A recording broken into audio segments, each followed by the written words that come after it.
Hi everyone, this is Dre and welcome to Finding My Flow. Today we're going to be starting my first project for the channel.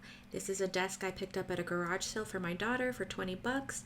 My goal is to sand down the top to its natural wood and stain it, and then on the bottom part, paint it to match my daughter's headboard. We are budgeting in cash envelope stuffing, which means we have only a certain amount of money to work with, so hopefully we can be able to finish at least part of this desk within our means. And here we are in the first step, which is going to be stripping the top. To get to the wood, I'm using citrus strip. I have a can to put the debris in. I have a putty knife to scrape any excess. I have this industrial one, which I probably won't use, but just as a precaution. I have this cheap dollar brush to apply the citrus strip. It doesn't need to be fancy, just cheap, guys, cheapest one you can find. I have paper towels, and I also have a ventilation mask. I chose a citrus strip because it seemed to have the least amount of issues with fumes. It said that you could use it in a well-ventilated area and you didn't need the ventilation mask with it. I used it as an extra precaution. And when I did take off the mask, it had a nice orange smell. It's really important to me because I have young children at home and I don't want them to wander into the garage and smell all these very toxic smelling fumes. As you can see, it was very easy to apply, very smooth. We're hoping just to strip off a few layers of this paint and get to that natural wood color. If you see in the top, there was a scratch mark. I actually put that there. That wasn't there when I purchased it. I wanted to see if there was wood. This is, as you can see, an hour after waiting, all the crackling, and you see the scratch mark right there. I was very excited because I was like, oh, great, this is natural wood, and I can just sand it down and give it a stain, and it'll be beautiful. Remember that spot because we're going to be going back to it a lot. But like I said, I enjoyed putting this on. It was smooth. It was easy. I do recommend it, and I see a lot of other people using it as well, so it is a highly used product. Here we go with the very satisfying stripping. It came off smooth. It came off easy.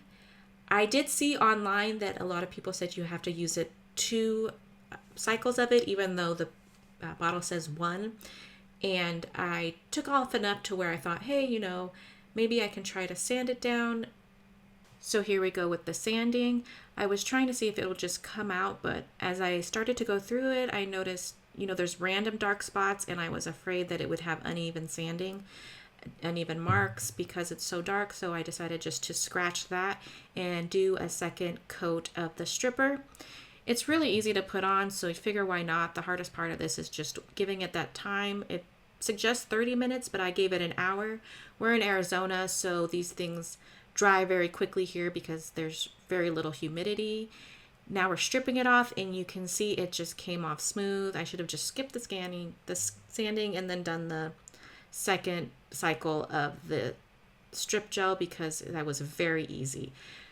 And now we're just sanding the top of the table. I'm using a 220 grit paper. If you don't know, for sandpaper, the higher the number, the finer the sand. So when I did that spot that I kept referring to, I used an 80 grit because I was just trying to get through it real quick. I thought it was wood, no big deal. And there I am trying to fix it. And then I realized something's gone horribly wrong.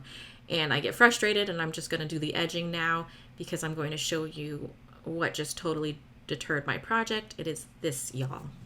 This is not real wood. This is MDF, or a medium density fiberboard. It's an engineered wood, and it means that I cannot stain it. I'm going to have to paint it, and it is very frustrating. It's the first of many setbacks we're going to have with this project. So now that I know I'm going to have to paint the whole desk, I just start sanding. I have to use hand sanding to get in those little pockets right there. There's my husband in the back. He got that.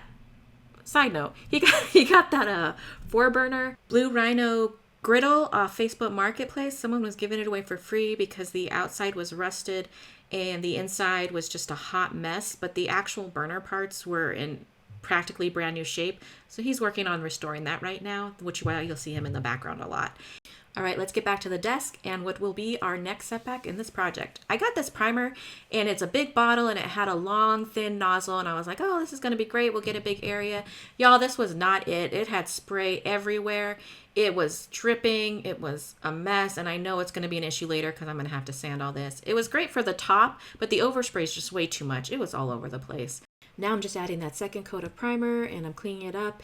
And this MDF really got me. So if y'all have any suggestions on a fake staining or painting technique to do on top of this desk, I really want to try to do that wood top. Please put a comment below.